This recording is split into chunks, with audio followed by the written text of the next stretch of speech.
Good afternoon. It is Monday, January 14, 2019, my first video of the new year. I'll give you a little idea of what happened, why I'm here on this day. Snow day. We got snow everywhere. See, there's some monuments covered in snow. It's pretty vicious ice last night, but I'm just having a good day to sit down, reflect, make some videos, relax.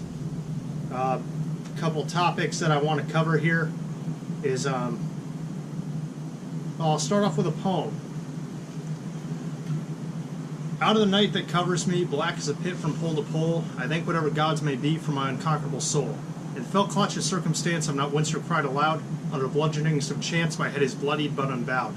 Beyond this place of wrath and tears looms but the horror of the shade, and yet the menace of the years finds and shall find me unafraid. It matters not how straight the gate, how charged with punishments a scroll. I am the master of my fate, I am the captain of my soul. That's from William Ernest Henley, 1875, and title is Invictus. I actually saw that recently written up on somewhere where it needed to be written up. And he wrote that after he lost his leg, and just saying that he was going to continue fighting on in his life. So how does that tie into what I want to cover here? Well, it comes into life, the pulsations of life, and a grander philosophy, because people have been seeking the meaning of life in the universe, and I'll just give you my spin on it. Just some things that you can ponder on. So here's one. You may say, well, that's an interesting idea you just had, and if you did that, I'd point back to you and say, well, you just had the idea to question me. You have obviously an idea going on in your head. Point to me the neuron in your brain that said that. You know, we're talking about artificial intelligence systems and the ability to emulate the human brain in accordance with Moore's law, which is the doubling of computational power, I believe every 2 years or so. They say it'll take 100 years, the power of all computers, all computational power combined in 100 years' time to accurately model the human brain on a molecular scale. And then you say, well, we've now copied the human brain. But that's 100 years in the future, even at that rate of progression. So my question is, if you cannot point out the neuron, and this ties in with societies and states, the macro versus the micro. Because in states, in countries, is everyone a Nikola Tesla, an Albert Einstein, and Sir Isaac Newton, a Leonard Euler? No, we have single guys who do that, and perhaps they are so enabled by their brains. So do you have some very high-performing neurons within your brain that are coming up with these ideas?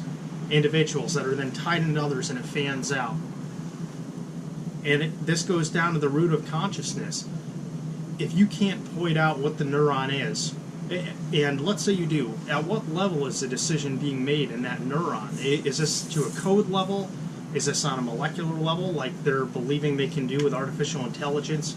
Are we now dealing with the atomic or subatomic?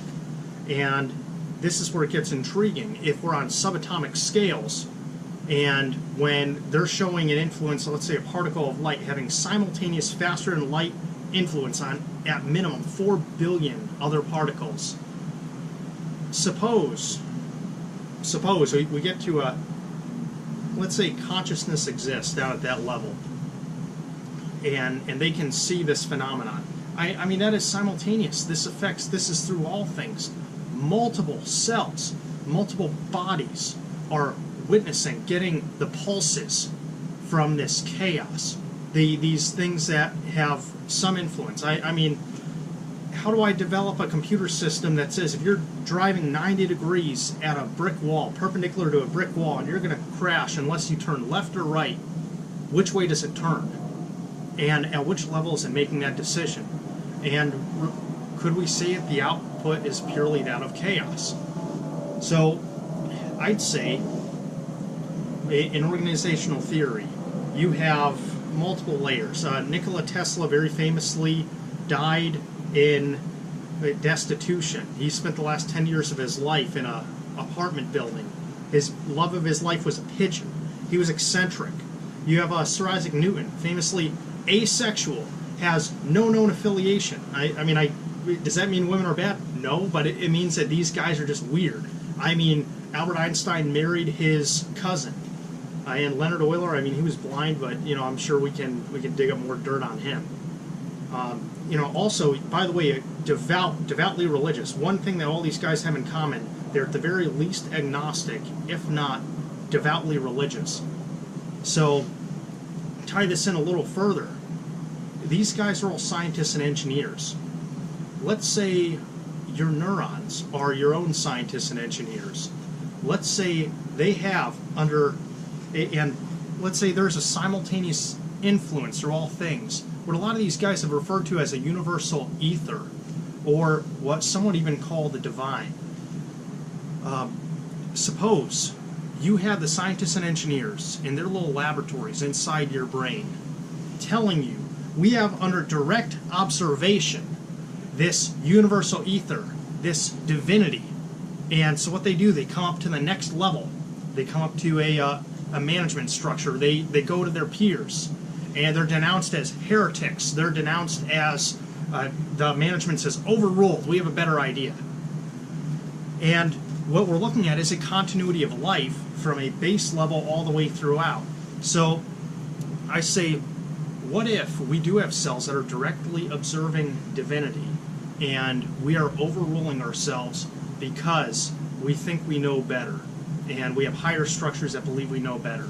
In the same way that a lot of these guys, Nikola Tesla dying in destitution, and all these guys being deemed insane, but these guys realistically could not have survived had it not been the underlying society and the foundation that they had, because they were that eccentric. These guys would not exist in nature. Could they be the inspiration and that what's alive? And could divinity, or let's say life, the consciousness of life, be flowing through all things? If we cannot point to the area within the neuron itself, because if we're talking in quantum states, are your ideas even based in the temporal domain, the time domain? At what rate are we able to figure this out? I was just talking with a friend last night, and we were discussing how they were saying for a while, you'll never be able to see past 1080p. You'll never be able to see past 30, 60 frames a second. And then they come out with it, and you see it. Because our brain is not based on the clock system of a computer. It's as if you had interrupts tied in interrupts. It's just, it flows. But perhaps all life flows too. I bring this up because I've got many members of my family very close to me who are undergoing very serious health issues right now. And it's coincidence. And you say, why? Maybe it's life talking to itself from beyond the body. Flowing through all living things, that you in fact have a purpose and you flow. And this is something that I feel is really lacking in discussion with a lot of people, is that spiritual aspect within the self and all the way through the entire state, the body, the nation. So it's an intriguing thought. I think it merits more study, but really, how are you going to know? And you know what? That's what great conspiracy theories are for. If you're like, well, you proved me wrong. Well, you can't do it. Haha.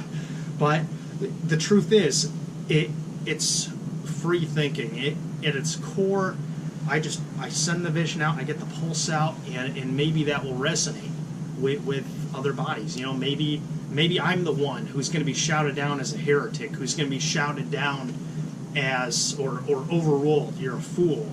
Or maybe it's going to pulse out because maybe I'm tying into a direct observation here, and that's inherently scientific. So I leave that up to you, but where I arrive at this, with people being sick, with the way that things go on this winter day where we're shut down, the cycles of life, here we are in winter. If your brain operates in this way, if I am a multicellular organism that relied on, let's say I am a state, I rely on the participation of the constituent factors of me, my cells, even subatomic levels, the chemicals, the resources. I am the sovereign. I have other sovereigns that I encounter every day. Do I choose to engage in diplomacy with them or war? Right? These are continuous. This is life. This is what we are. Do I have cancer? Is there something within me that will grow and fester and eat itself? And more so, can I reverse a cancer? Do the cells of the body have consciousness as well? And on what level is that taking place? Is that on a basis of instinct? Because how do I know what level of thought is taking place? I can't just look at the structure of the brain. I like to think that there is significantly more intelligence and just of life itself. This, I won't even call it chaos. We can call it divine, perhaps. In an animal, in even the lowest form of animal, in ant and a bacteria, what causes them to do all things? Are they simply a product of their stimuli, or do they exert their own independent rationalization? And you know what? Maybe you had a bacteria at one point in history that was a greater inventor than Nikola Tesla. You know, we won't know because we're not talking that language at the same rate in the same time domain. But you know, maybe it exists. But I say, perhaps that generating the flows in life, this is what's giving credence to things like a holistic medicine and lifestyle, and saying that a will to live, that a vision, a unified vision, a direction, a will, can supersede things like an illness. That you actually tell them that it's okay to think and operate this way. And it's leadership of the brain on the rest of the body. And that's a challenge. And some people have proven this. You defy the odds. And that's my challenge for you as well. Do not accept it at face value. Be the experiment. If given no opportunity, go forth and beat whatever limitations they say you have. Because if life does not exist in time, if you are in fact, and there's a possibility for it, I'm not saying in terms of probability, you don't know. It needs to be explored. But if there's a possibility that you can tap into the divine, then maybe you will have a literal transformation in self, and you will continue to be alive. And that's why I believe that a divine ideal, or that of the pulsation of life, is something, I mean, we call it nothing other than divine. It's something that is beyond us. You know, this is seeing into, I even saw it, and this is the other irony, I've been thinking this way for months. I saw a medical article within the past week talking about how we have a seventh sense, as they say, where your immune system has a direct, I don't know proportional or not, but a direct influence on your mental faculties. Your ability to think is directly tied based on the health of your constituent cells. And I think that's very intriguing. And it fits in with this whole you're a body, you're a sovereign analogy. So that's my idea. That's the way I'm proceeding in the new year. And to cap this one off, I'll give you my New Year's resolution, which is, see this right foot? Well, that right foot collapsed an arch about 3 years ago. And actually 3 years, almost to the day. It was December 21st, 3 years ago. And the winter solstice. I want to fix my arch this year. It's been driving me absolutely bonkers. I'm in pain all the time. I mean, all over my body. I've had a few injuries, but it's driving me nuts. I want to fix it. And that's what I'm going to try to do. I'm going to try to beat it. And one last thing. I gave you the poem Invictus because I've been beaten and broken. And I'm going back, I'm facing my fears again. I'm attacking my demons head on. And the diet's back on 100%. I've already done it for 1 week now. I just didn't put up a video. That's it. But the diet's back on. No caffeine, no anything. You know, I'm living straight and narrow, and I'm just figuring it out. You know, I'm living healthy. And I say, you know, best wishes to all those I love going through what they're going through right now. And I hope this reaches them soon, and that it has some influence, so we get those neurons firing. And you know, at the very least, it's in the journey where you find purpose. All right, this is the Punisher signing off.